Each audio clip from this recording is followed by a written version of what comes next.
রাগ করব কেন? জন্ম থেকেই আমার চেহারাটা এরকম, দেখলেই মনে হয় রাগ করে থাকি। দেখলে মনে হয় রাগ করে থাকি।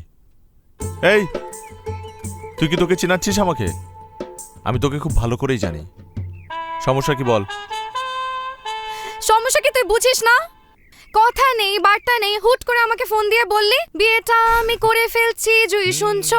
কেন কেন তোর বিয়ে করতে হবে?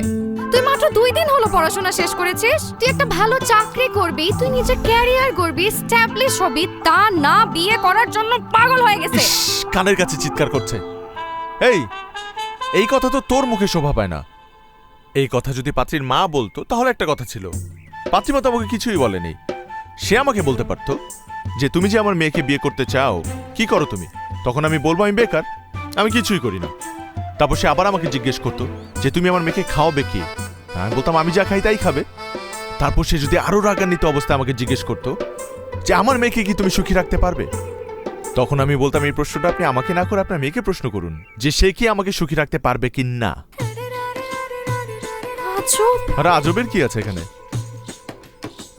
বিয়ের যত অ্যারেঞ্জমেন্ট, যত হ্যারাসমেন্ট সব তো আমাকে পোহাতে হচ্ছে। তুই প্যারা নিচ্ছিস কেন? You're a guest, you're a very special guest, no offence. তুই ঢাকা থেকে সুনামগঞ্জ পর্যন্ত আসছিস আমার বিয়ে খাওয়ার জন্য। বিয়ে খাবি, খেয়ে চলে যাবি, ব্যাস। না মানে খাওয়ার সাথে সাথে যেতে হবে না, মানে একদিন পর গেলে হবে। একদিন পরে চলে যাব? একদিন পর তো আমিই চলে যাব বোকা। হানিমুনে যাব না? হানিমুন? হ্যাঁ। হানিমুনের ডেটও ফিক্স করে ফেলছিস? শুধু ডেট কেন, প্লেসও তো ফিক্স করে ফেলেছি। মলদ্বীপ যাচ্ছি আমরা। এত তাড়া না আর তোর সয় না, তাই না? তুই মন খারাপ করছিস কেন? এই, তুই তো আবার আসবি, মন খারাপ করার কি আছে? হানিমুনের পর? হানিমুনের পর না, 2 বছর পর আমাদের বাচ্চা হবে না? বাচ্চা রাখিকার অনুষ্ঠান করব, তখন তোকে দাওয়াত দিব।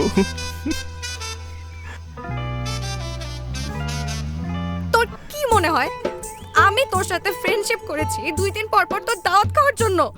আমি গেলাম, তুই এখানে থাক। আর যাওয়ার আগে আমি তোকে অভিশাপ দিয়ে গেলাম। কি? তোর তোর আমার তোর বিয়ের মধ্যে কিছু? তোর বিয়েতে যেন খাবারের শর্টেজ পড়ে। আচ্ছা আচ্ছা। আর যারা খাবার খেতে আসবে প্রত্যেকে যেন তোকে ছোট লোক বলে গালি দেয়। তোকে বলবে ছোট লোকের বিয়ে খেতে আসছি। ঠিক আছে। ছোট লোক কোথাকার।